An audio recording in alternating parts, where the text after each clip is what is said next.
people at reception, those who have organized everything so that we can have water, we can be here.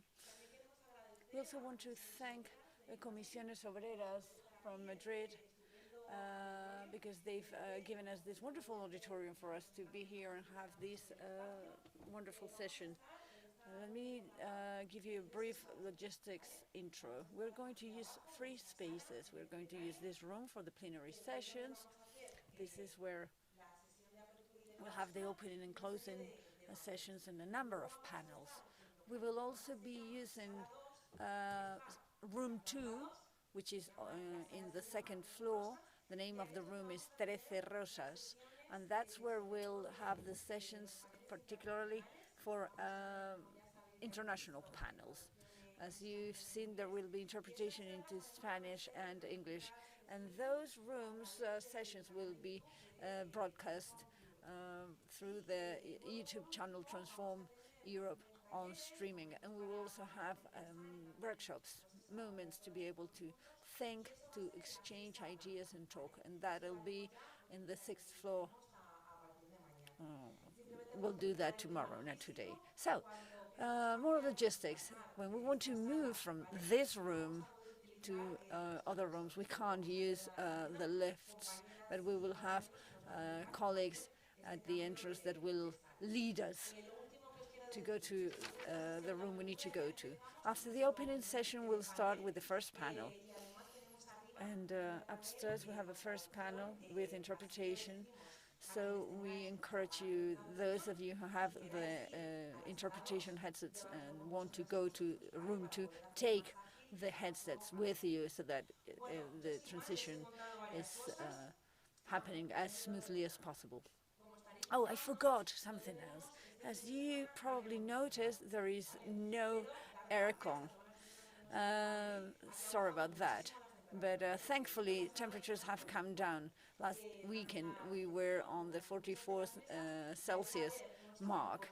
But you'll see at the entrance, you have white fans available. This is the way we've solved the problem. We always look for alternatives. And we have markers to decorate them with messages for that alternative piece we want to build together. So if you are feeling the heat, use a fan. Okay, let us start with greetings that show the support and the commitment of the peace movement, not only at state level, but also internationally. We will start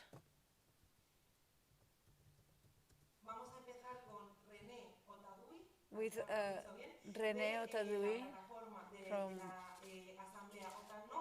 the Donno Assembly of Madrid, the NATO Assembly of Madrid. Hello. An internationalist greetings to all of you, to the delegations that have come representing other peoples, particularly at the NATO Assembly of Madrid. We've been working for months to prepare the mobilizations for this weekend. The summit that the NATO is holding in our city takes place in circumstances of particular crisis of capitalism, and no ordinary solution will be put forward. This guarantees the launch of global wars with which they try to solve their problems, something they are fully devoted to. These circumstances are also manifest in the difficulties and the contradictions that the system experiences in the face of the social rejection to the NATO summit and the war, something that is particularly expressed in everything related to the management of all this by the delegation of the government in Madrid, as well as the criminalization campaign of the popular response to the summit in Madrid by the media. The Sunday's demonstration, by the way, has been authorized. There's been a lot of confusion among comrades about this, but it's been authorized. All the members of the regime have been becoming involved, informing about the law enforcement and military deployment, even though that is de facto imposed in a state of exception in Madrid. They've also been publishing lies, managing information that should be confidential and exclusive for the delegation of the government in Madrid, and deforming truth with clear political intent and the willingness to generate confusion in the readers, but thanks to the organized popular movement, they haven't achieved that. We want to condemn from the Assembly the provision of the demonstration for the Wednesday 29th of June. Apparently those who make the decisions, which is the delegation of the government and the police, consider it is a problem for the dinner that would take place a few meters away, where all the big wigs from NATO will be having dinner. Apparently they consider it is a problem that they might catch some wind of the opposition by the people of Madrid. This is obviously very subjective of these people who are actually the henchmen of the powerful government entities. We will have to think about what to do in the face of this. The process of building in response to the NATO summit in Madrid is being very useful to reorganize in organizational, political, and ideological terms our popular movement. This is a valid tool to make progress resisting the precarization both in economic and social terms. And this is the spirit we come with and we've been working with for all these months. We trust this forum will be very fruitful and we'll get many good ideas out of it to move forward in the articulation of the popular forces, and we'll see you on Sunday in the streets. Bueno, esto es estupendo. Hemos empezado un poco tarde. Wonderful. We started a bit late, but it would appear we're really sticking to time now. We're going to hear now the greetings from Paloma Trapero from the Popular Assembly Against War.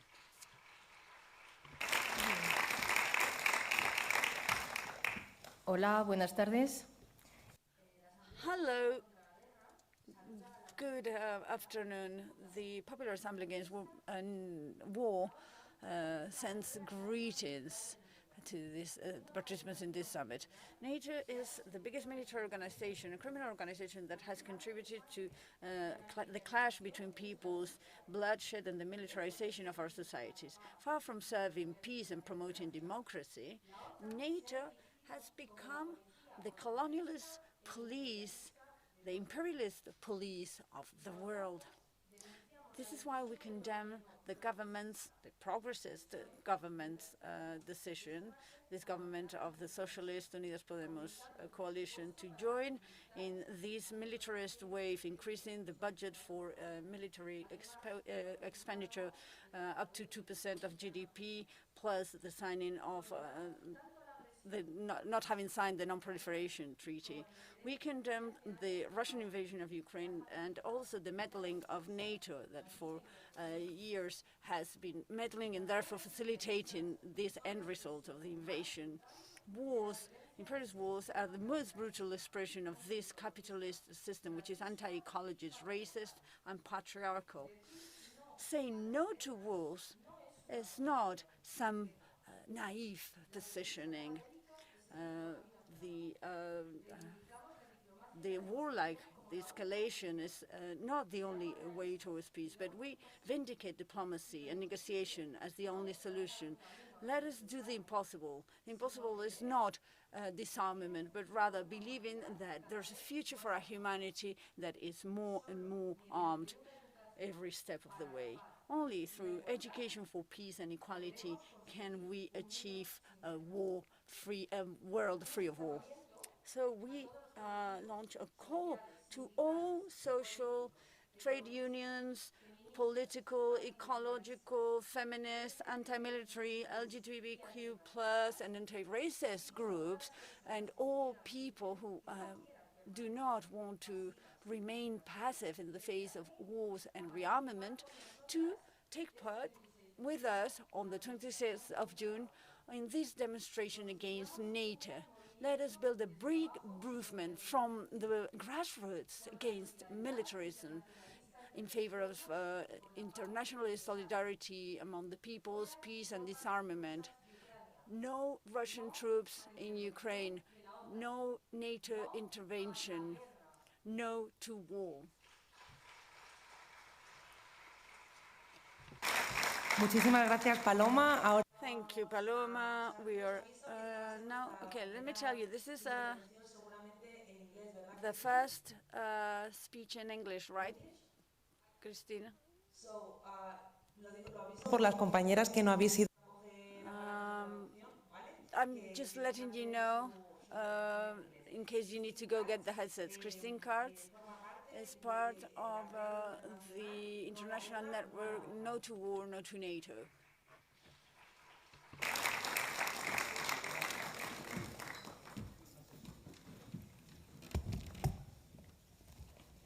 Good evening, friends and comrades, compañeras y compañeros, and hello, and or good morning or good night to all around the world.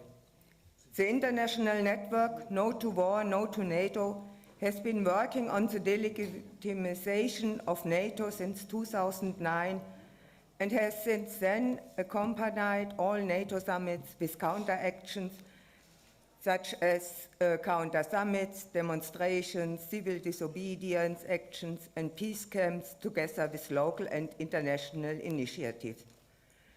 Never before has the current world situation been so tense and dangerous as in these days. Since the Ukraine war, all dams seems to break, even a nuclear wall is brought into play. The Russian war of aggression is not justifiable by anything and contrary of international law. However, it must not be forgotten that the US and NATO have laid the blueprint for it with their wars in Yugoslavia and Iraq, among others. NATO's eastward expansion in systematic disregard of Russia's security interest is part of NATO's responsibility for Russia's war against Ukraine. Today, it is NATO countries that engage in and encourage talk of victory in war, promise more arms deliveries, and pushed Zelensky to withdraw from a largely negotiated compromise with Russia. But further arms deliveries prolong the war and create even more suffering, misery, and death, and not just the war zone, in the war zone, but around the world. The Ukraine war, also as a proxy war between US, NATO, and Russia, can only be ended through diplomacy and negotiations that allowed a compromise between those lost of faces for both sides. This requires an immediate suspension of arms deliveries, an agreement on a ceasefire, and the start of negotiations. Only in this way can the impending apocalypse of a nuclear war, of which Europe will be the battleground, be prevented. Let us discuss at this conference steps for further cooperation for a quick end of war and the abolition of war logic and militarism, as well as NATO as the largest and most powerful war alliance in the world. How did Berta von Suttner titled her famous book? Lay down your arms, now and forever, everywhere. Overcoming NATO, creating peace, that is our challenge here and today. Thank you.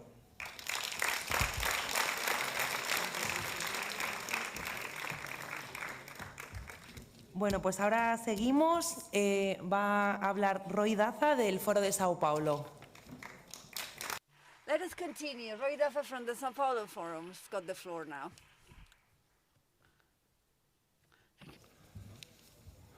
Buenas tardes y muchas Good afternoon. Thank you for the invitation. I come from Venezuela. My political team is Hugo Chavez's political party. That's the party I belong to. But on this occasion, I speak on behalf of the Sao Paulo Forum, and I convey the greetings of our Executive Secretary, Mónica Valiente.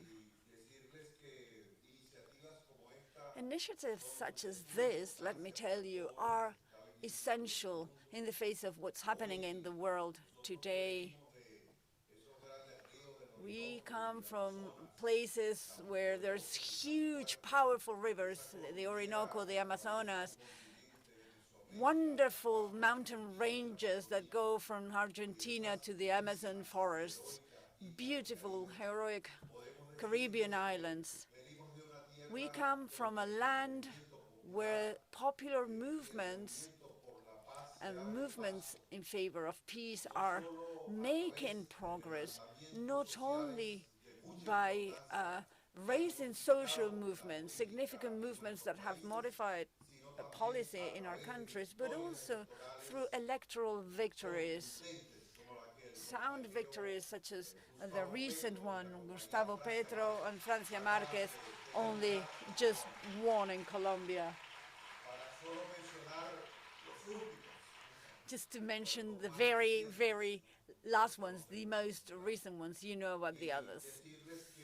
I also want to share with you that for us right now, the analysis of reality leads us to great concern. We know the international economic crisis, inflation, the problems with the oil markets, the energy markets worldwide, the problem with food markets, with fertilizers, with international trade, and the fracture of the financial system internationally, which takes place on the basis of in the wake of the sanctions, in particular applied to my country, Venezuela. We say, given this is the situation, this is a time to gather together, to meet each other in order to build some new humankind, to work towards big political agreements to stop war. And not only that, but find basic sound solutions for the big problems of humanity. And of course, these solutions are related to military partnerships and alliances not being extended, but quite to the contrary. We need to rethink them and rethink our states and our political movements. We assume as some kind of forum the possibility of the Latin American states and Caribbean states group calling the presidents of the European Union to discuss peace, to discuss cooperation, to discuss solidarity. Thank you very much, and sorry because I took a little bit more than the time allocated to me. Bueno, ya nos estamos animando por todo. Okay, this is heating up already, and there's so much work for us to do. Roy has really shared and mentioned many of the keys. We're going to work around alternatives and trying to build and work together. Now we'll hear Marga Ferré from the FDIM-Europe Foundation.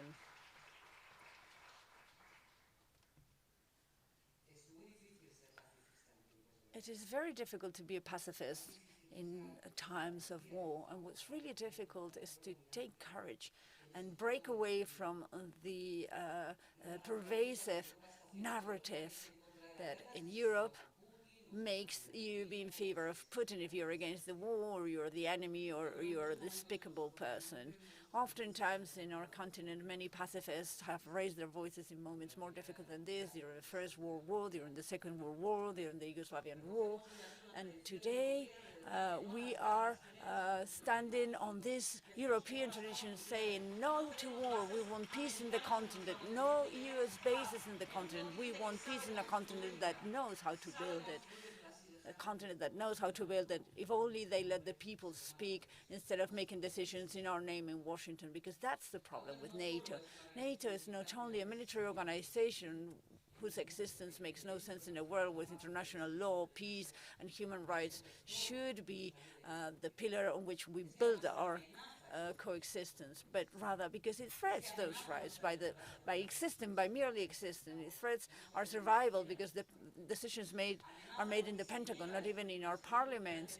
It is a threat because the nuclear arsenal puts the whole humankind at risk. What's incredible is that we are assisting at how war is portrayed as a tool for human beings to use. This is crazy. This is why pacifists, we say we're not naive, we're scientifically pragmatic. We defend peace because we defend human beings. We don't want to be anybody's enemy, but we do not want a 21st century that doesn't stop climate change and aggressive violent capitalism that imposes violent forms and military forms of relation among us.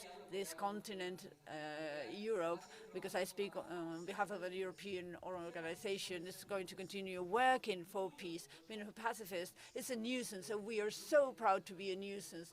We don't want wars, we want peace, we don't want weapons. We're going to oppose the increase of military expenditure in the continent. We'll launch campaigns to stop military expenditure.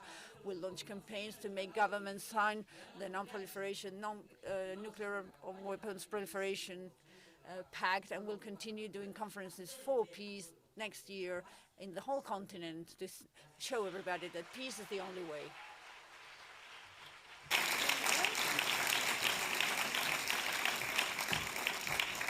Bueno, seguimos con más saludos.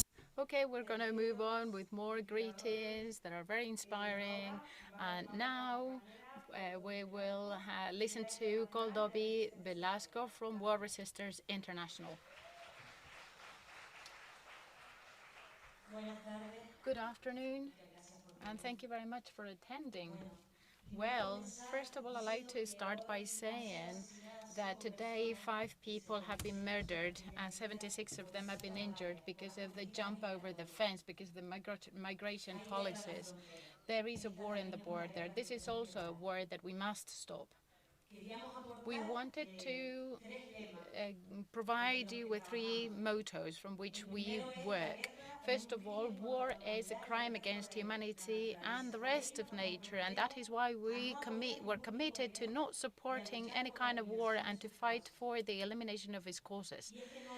And the truth is that there's no peace for life in a system that we have described that is capitalist, patriarchal, colonial, racist, ecocide, and biocide.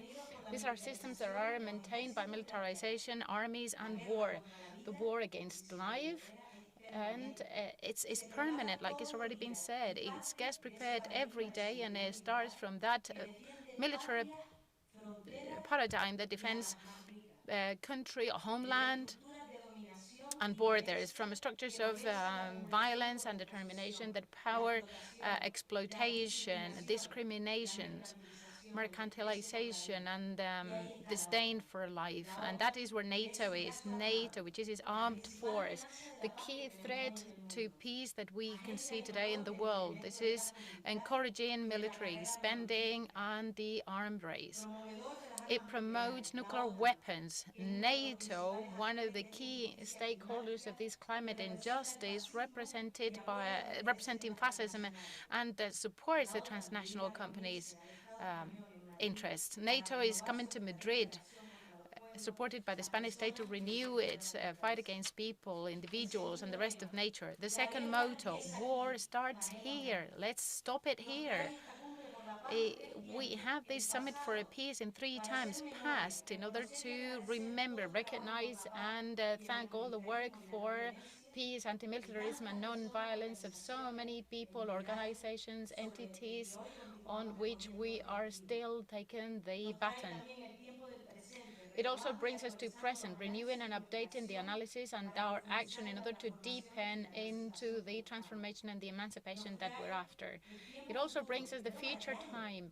First of all, to have a future, but also so that we share common action lines. Let's enjoy this summit for peace, where we get out of the fatalistic darkness, where we say there's nothing to do, and let's focus on becoming visible, in being seen and being known, so that we dismantle the military power and we nurture non-violent powers. Let's enjoy this. Let's see what joins us, and let's hope it is a place where we can breathe, where we can feel part of a community and collective breath. Let's recognize the existence of resistance, where we look to get together and create, and groups create common compasses, civil disobedience, an invitation to create links, a booster. And the third motto, and with that I will conclude: nothing for war, everything for life. Together we look for a change, a shift of paradigm where security and defense are not defined by the military aspects, where we grow in the look of the human security and the security of the rest of nature and social defense, defending freedoms and rights, sustainability, demilitarization, disarmament, horizontality, cooperation, empowerment. Like Amparo said, without listening to national anthems or big words that tell us about false homeland duties. Let's dedicate all our energy to defend peace and friendship. Thank you very much, Koldobi. And now we're going to listen to Maite Mola from the Party of the European Left.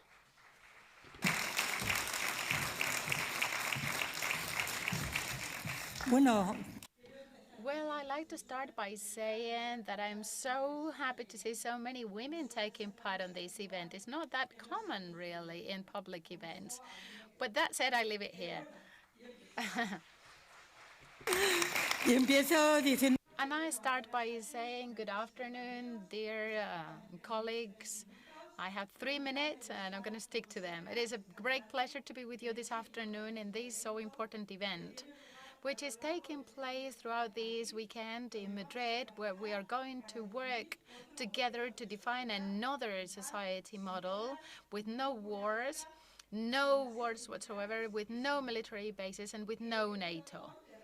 I have the honor to represent today as the Vice President of the Party for the European Left. We are over 40 European parties. His president is Heinz-Gert Braun, cannot be here today because he has a congress of his political organization in Germany, but he also would like to convey his greetings to you, solidarity greetings. But we're also here as a party for the European left. We come here to listen, to discuss, and to become better prepared for the fight that is taking place and that is approaching, because we do need another Europe. Another Europe that is not at all like the model of the current European Union. We need a regional construction that develops through the dedication of resources to improving the life of individuals, with a very strong public sector that guarantees health for everybody, public education and free education, right to employment and housing, with a policy of care that allows us to work together towards equality. And in these dark times where we are experiencing, it's already been mentioned, very often the war between Russia and Ukraine and the disaster associated to it, we do need a European continent that aims for cooperation in the form of peaceful relationships between the European states and with the rest of the planet. Because living in peace, it's not compatible with the militarism in the European Union and that of NATO, who spend our money in arms and military enforcement and drag us towards a new Cold War that is already dividing the world in blocks of confronted states. We do need a multipolar world that respects diversity. And I conclude, I'd like to thank everyone, Nora and all the others that have made these sessions possible. Thank you to Comisiones Obreras for allowing us to use their premises. And I hope that we all together make sure that Sunday's march is a total success, not to autumn, not to bases. Thank you.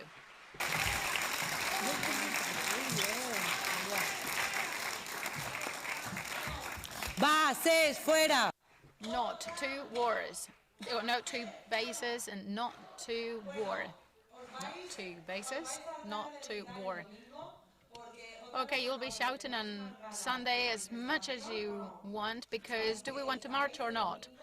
So, you know, Sunday, 12 o'clock in Atocha, but let's go on because, you know, we still have things to do. Our speakers talk about a lot of topics, and like Maite said, there are a lot of women because there are a lot of us fighting for peace. And precisely now we'd like to introduce you to Donno, Vice President of the Democratic International Federation of Women in Europe.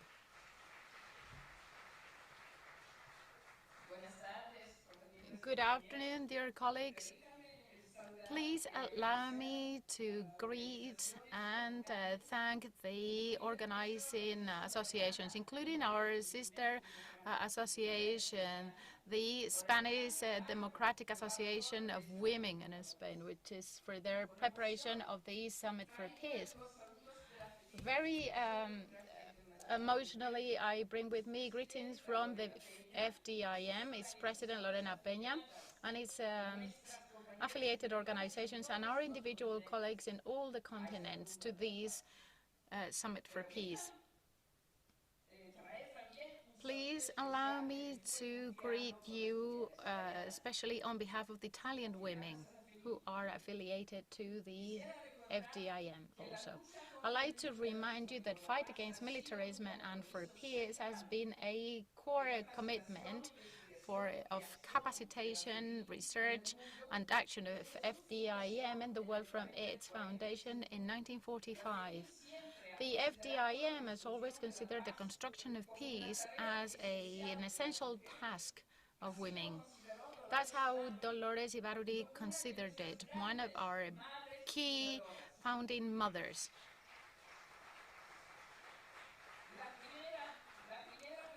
The first president of the FDIM, the French scientist Eugénie Cotton, said that women will find decisive arguments to skew the balance towards peace.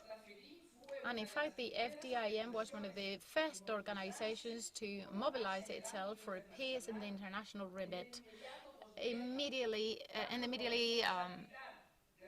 war aftermath, when the responsibility of Anglo-American imperialists, the rupture of the anti-fascist alliance, started to show up. Our organization, our FDIM, continued with that mobilization throughout the years. In our last Congress in Caracas in April 2022, we have stated and confirmed the same commitment. Of the final statement of the Congress, we said, wars and militarism always give rise to a vertigo of atrocities that fall on all the stakeholders, all the involved parties. We don't want a world that is divided by walls, that is planted with armed forces and devastated with the different blocks of militarization. Stopping the war now, stopping all the wars, is our first political goal.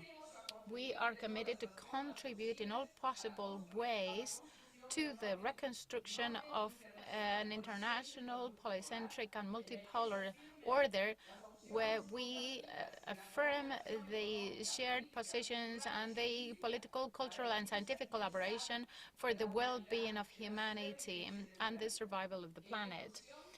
In conclusion, there are many reasons to continue demanding, today even more than yesterday, the dismantlement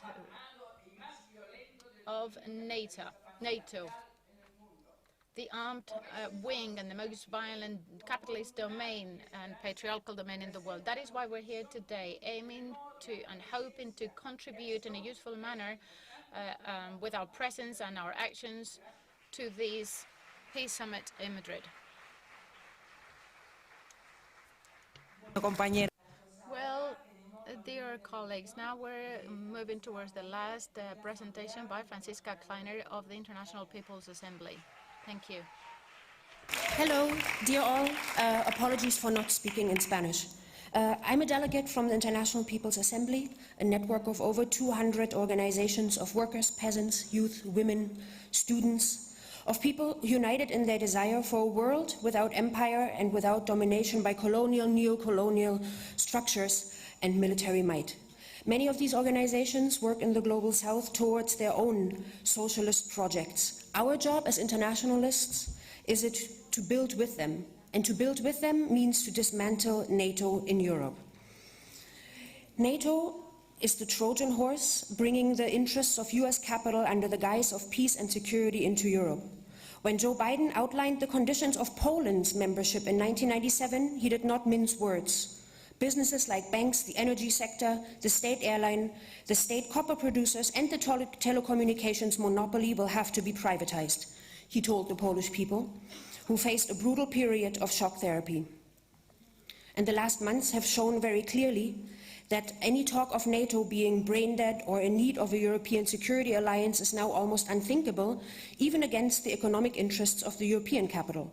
Yet, as we know, it is first and foremost the working people of Europe that are now forced to finance the ever-expanding profit margins of American oil and gas corporations, and it is the working people of Europe who will help finance the military-industrial complex as their governments recycle their old weapons through Ukraine while buying new ones from the US.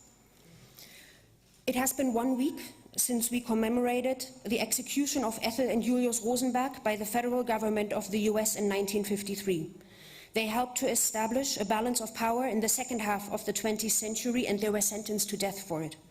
It has also been 1 week since the authorization of Julian Assange's extradition to the US, where he's facing 175 years for exposing the crimes of the US war machine. What do these cases, almost 70 years apart, have in common?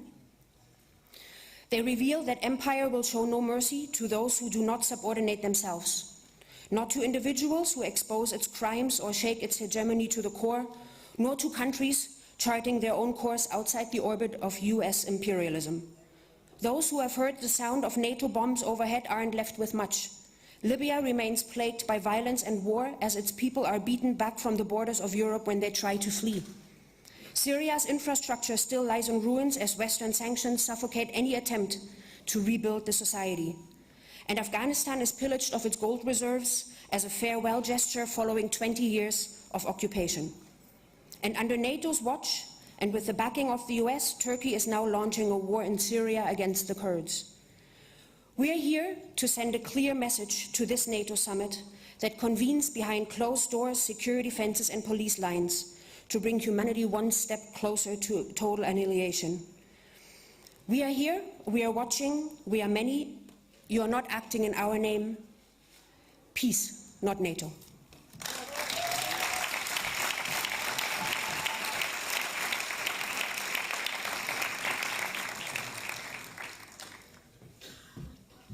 Bueno, compañeras y compañeros. Well, dear colleagues, we've just received the apologies from our colleague Sidi Zein, who was intended to close this opening ceremony to talk about something very important within the context of Spain, such as the situation in the Sahara. But at the end, he's not going to be able to attend. He would have wanted to, but he's facing some problems with transport. We probably see more and more of these situations in the coming days. But I think we've opened this ceremony with hope. We've talked about a lot of things, and we've seen that there's a lot of work to do. And I think that all these interventions have told us, have added to us some certain mottos, some sentences, some ideas of everything that we need to work on in the coming session. So I would like to tell you a couple of things as to how the session is going to develop today. I think the summary that has been made here is to talk about resistance and alternatives, and that's what we're going to start working on as of 7 p.m. Let me tell you, the panel on anti-militarist resistance to wars is going to take place in this same room, and it will start at 7. But then, at the same time, we will have the first talk in room 2, which I say is the room called 13 Roses on the second floor. That starts at 7 p.m. and it will have a simultaneous interpretation. So those of us moving up to room 2, please take your interpretation headsets to the second floor so that we can continue. And those who haven't taken these interpretation headsets, if you don't speak English, you know that you've got to get them outside. What else? Well, I'd like to also tell you that we've got a 15-minute break now, but then we would like you to go through the stands outside. There are books, there is an exhibition that has also been very special. There is an exhibition where we actually talk about what security is and what is insecurity. You have a QR code at the end of the panel. which you can also use in order to access all the international participation. We also have participation from our colleagues from Capire, the artistic movement and the feminist international communication movement, and that sponsors a special selection on insecurity and feminist security. So we encourage you to go and see it. Also on the tables we have created some replicas of 6 posters so that those of you who still don't have your not to NATO poster, you can grab it there. So remember then that we have a break now, but at 7 we continue the anti-military resistance to war here and the talk on alternatives to the militarized collective security on room 2. And that's all from now. Thank you very much.